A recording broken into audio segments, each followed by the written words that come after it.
முதல் வாசகம். யூதாவை விட்டு செங்கோல் நீங்காது. தொடக்க நூலில் இருந்த வாசகம். அதிகாரம் 49. இறை திருவசனங்கள் 1 முதல் 2 மற்றும் 8 முதல் 10 முடிய. யாக்கோபு தம் புதல்வர்களை வரவழைத்து கூறியது: என்னை சுற்றி நில்லுங்கள், வரவிருக்கும் நாள்களில் உங்களுக்கு நிகழ இருப்பதை நான் அறிவிக்கப் போகிறேன். கூடி வந்து உற்று கேளுங்கள். யாக்கோபின் புதல்வர்களே, உங்கள் தந்தையாகிய இஸ்ரவேலுக்கு செவி கொடுங்கள். யூதா, உன் உடன் பிறந்தோர் உன்னை புகழ்வர். உன் கை உன் எதிரிகளின் கழுத்தில் இருக்கும். உன் தந்தையின் புதல்வர் உன்னை வணங்குவர்.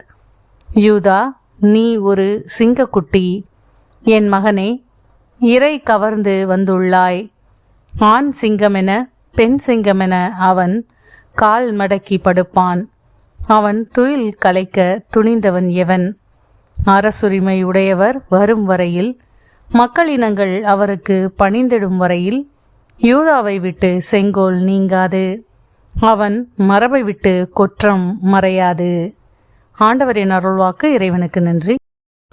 பதிலுரை பாடல். திருப்பாடல் 72 பல்லவி. ஆண்டவருடைய சமாதானம் என்றென்றும் நிலவுவதாக.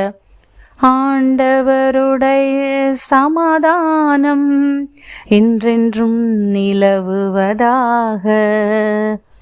கடவுளே, அரசருக்கு உமது நீதி தீர்ப்பை வழங்கும் ஆற்றலை அழியும்.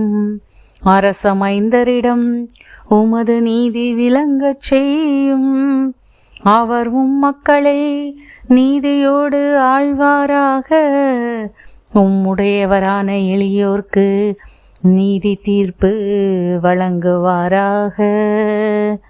ஆண்டவருடைய சமாதானம் என்றென்றும் நிலவுவதாக. மலைகள் மக்களுக்கு சமாதானத்தை கொடுக்கட்டும். குன்றுகள் நீதியை விளைவிக்கட்டும். எளியோரின் மக்களுக்கு அவர் நீதி வழங்குவாராக. ஏழைகளின் பிள்ளைகளை காப்பாராக.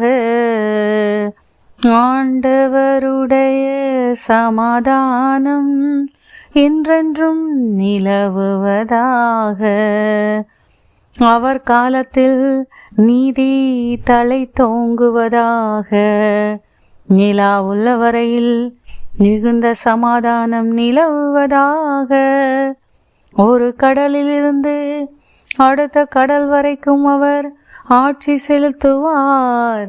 பேராற்றிலிருந்து உலகின் எல்லை வரைக்கும் அவர் அரசாழ்வார். ஆண்டவருடைய சமாதானம் என்றென்றும் நிலவுவதாக. அவர் பெயர் என்றென்றும் நிலைத்திருப்பதாக.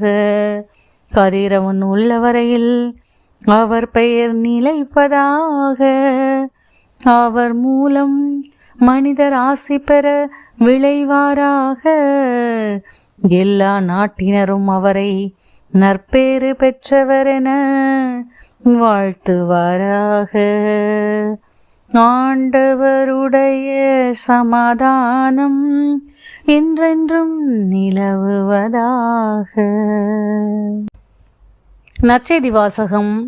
இயேசு கிறிஸ்துவின் தலைமுறை அட்டவணை. மத்தேயு எழுதிய தூய நற்செய்தியிலிருந்து வாசகம். அதிகாரம் 1. இறை திருவசனங்கள் 1 முதல் 17 முடிய. தாவீதின் மகனும் ஆபிரகாமின் மகனுமான இயேசு கிறிஸ்துவின் மூதாதையர் பட்டியல். ஆபிரகாமின் மகன் ஈசாக்கு, ஈசாக்கின் மகன் யாக்கோபு, யாக்கோபின் புதல்வர்கள் யூதாவும் அவர் சகோதரர்களும். யூதாவுக்கும் தாமாருக்கும் பிறந்த புதல்வர்கள் பெட்ரேட்ஸும் செராகும்.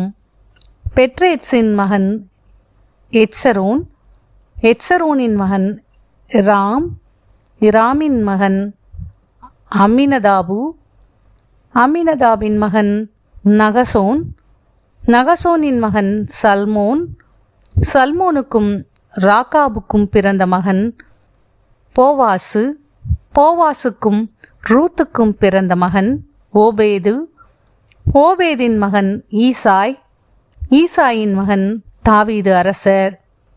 தாவீதுக்கு உரியாவின் மனைவியிடம் பிறந்த மகன் சால்மோன். சாலமோனின் மகன் ரெகபயாம். ரெகபயாமின் மகன் அபியாம். அபியாமின் மகன் ஆசா. ஆசாவின் மகன் யோசபாத்து.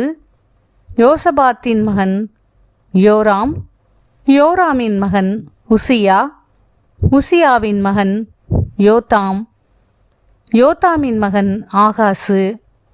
ஆகாசின் மகன் எசேக்கியா. எசேக்கியாவின் மகன் மனாசே. மனாசேயின் மகன் ஆமோன். ஆமோனின் மகன் யோசியா.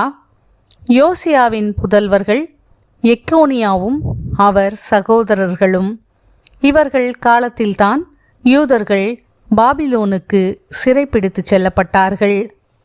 பாபிலோனுக்கு சிறைப்பிடித்து செல்லப்பட்ட பின்பு எக்கோனியாவுக்கு பிறந்த மகன் செயல்தியேல். செயல்தியேலின் மகன் செருபாபேல். செருபாபேலின் மகன் அபியூது. அபியூதின் மகன் எலியாக்கிம். எலியாக்கிமின் மகன் அசோர்.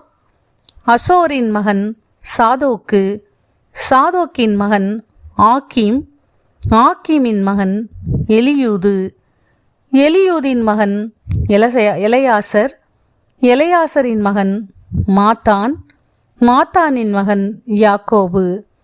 யாக்கோபின் மகன் மரியாவின் கணவர் யோசேப்பு. மரியாவிடம் பிறந்தவரே கிறிஸ்து என்னும் இயேசு. ஆக மொத்தம் ஆபிரகாம் முதல் தாவீது வரை தலைமுறைகள் 14. தாவீது முதல் பாபிலோனுக்கு சிறைப்பிடித்து செல்லப்பட்டவர்கள் வரை தலைமுறைகள் 14. பாபிலோனுக்கு சிறைப்பிடித்து செல்லப்பட்டவர்கள் முதல் கிறிஸ்து வரை தலைமுறைகள் 14. ஆண்டவரின் அருள்வாக்கு. கிறிஸ்துவே உமக்கு புகழ்.